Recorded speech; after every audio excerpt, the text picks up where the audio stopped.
अस्सलाम वालेकुम dear students, hope you are all fine. Student, हमारा आज का जो टॉपिक है वो है क्लास 10th का एक्सरसाइज 1.1 है। क्वेश्चन नंबर 1 है स्टूडेंट्स हमारे पास, write the following quadratic equation in the standard form and point out pure quadratic equation. Question हमारे पास है x + 7 into x - 3 is equal to -7।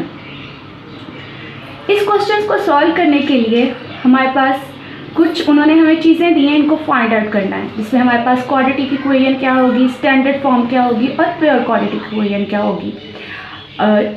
जैसे कि हमारी एक्सरसाइज 1.1 का क्वेश्चन नंबर 1 है, तो आप लोगों के माइंड में ये क्वेश्चन आएंगे कि मैं क्वाड्रेटिक इक्वेशन क्या होती है, स्टैंडर्ड फॉर्म क्या होती है और प्योर क्वाड्रेटिक इक्वेशन क्या होती है। ठीक है, तो हम अपने क्वेश्चन को सॉर्ट आउट करने से पहले हम ये अंडरस्टैंड करते हैं कि क्वाड्रेटिक इक्वेशन क्या होती है।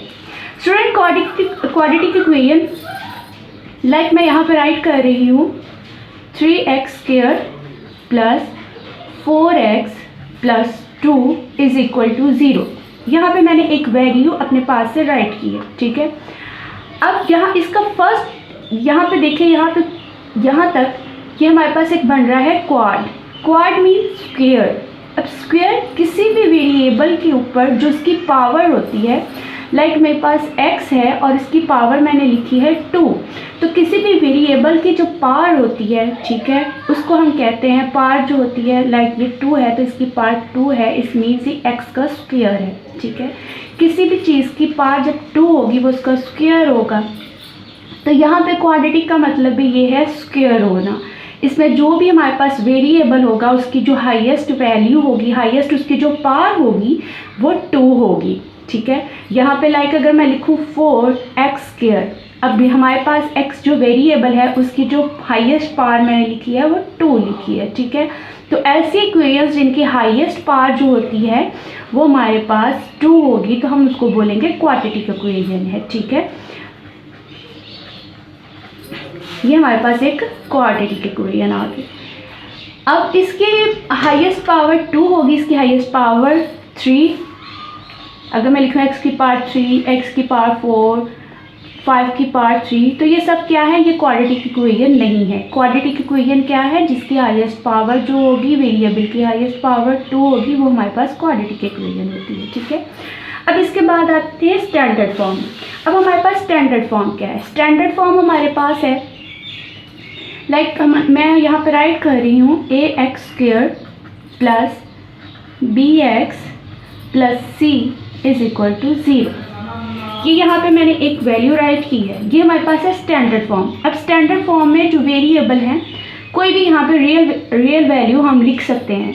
लाइक हम यहाँ पे लिख सकते हैं 5x² + 6x + 12 is equal to 0।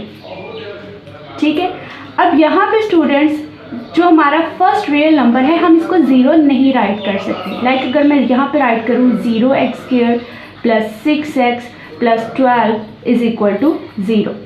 ठीक है, अब यहाँ पे 0 से जो भी चीज़ मल्टीप्लाई होती है वो क्या हो जाती है, सिंपल 0 हो जाती है हमारे पास। ठीक है, अब ये हमारे पास 0 है, क्या करेंगे, जब 0x² के साथ मल्टीप्लाई होगा तो हमारी और वैल्यू क्या हो जाएगी, 0 हो जाएगी। और अब 0 की तो कोई पावर ही नहीं है, तो हमारे पास ये हमारी क्वाड्रेटिक इक्वेशन तो नहीं रहेगी। ठीक है, तो हम यहाँ पे इसको 0 के साथ मल्टीप्लाई नहीं कर सकते, या यहाँ पे हमारे पास जो रियल नंबर है वो 0 नहीं हो सकता। ठीक है, उसके बाद सेकेंड स्टेप पे हमारे पास है जी, सेकेंड स्टेप पे हमारे पास क्वाड्रेटिक प्योर क्वाड्रेटिक इक्वेशन क्या होती है, जब हम स्टैंडर्ड फॉर्म में उसको सॉल्व कर रहे हैं। ठीक है, लाइक हम यहाँ पे हम उसका फर्स्ट जो है वो हमारे पास 5x² है और सेकंड हमने 6x लिखा है। अगर मैं यहाँ पे लिख दूँ 0x + 12 इज इक्वल टू 0, तो हमारे पास आंसर क्या रहेगा, 0x + 12 is equal to 0। That is pure quadratic equation. Hope आप लोगों को अंडरस्टैंड हो चुका होगा कि क्वाड्रेटिक इक्वेशन क्या है। ठीक है, स्टैंडर्ड फॉर्म क्या है और रियल क्वाड्रेटिक इक्वेशन क्या है। ठीक है, नेक्स्ट स्टूडेंट, हमारा जो क्वेश्चन था कि right the following quadratic equation in standard form, हमने इसको क्वाड्रेटिक इक्वेशन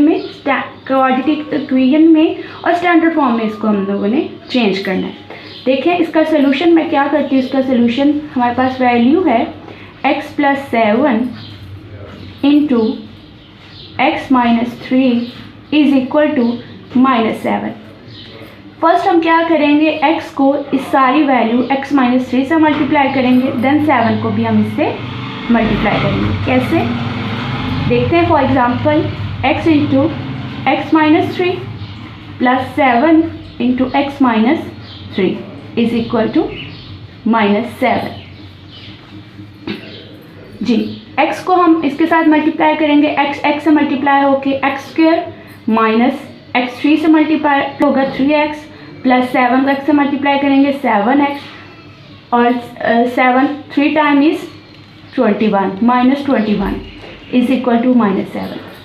नेक्स्ट स्टेप हमारे पास एक्स स्क्वायर, यहाँ पे हमारे पास 3x plus 7x plus minus minus आप लोग जानते हैं प्लस माइनस माइनस होता है, -3x प्लस 7x।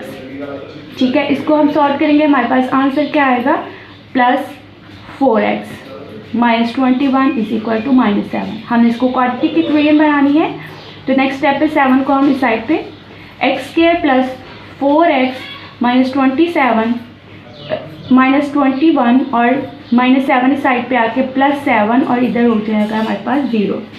तो x square plus 4x -21 plus minus minus 21 में से 7 हमने माइनस किया, हमारे पास आंसर आ जाएगा -14 इज इक्वल टू 0। तो ये हमने इसको क्वाड्रेटिक इक्वेशन में चेंज कर दिया, तो दैट इज आवर आंसर।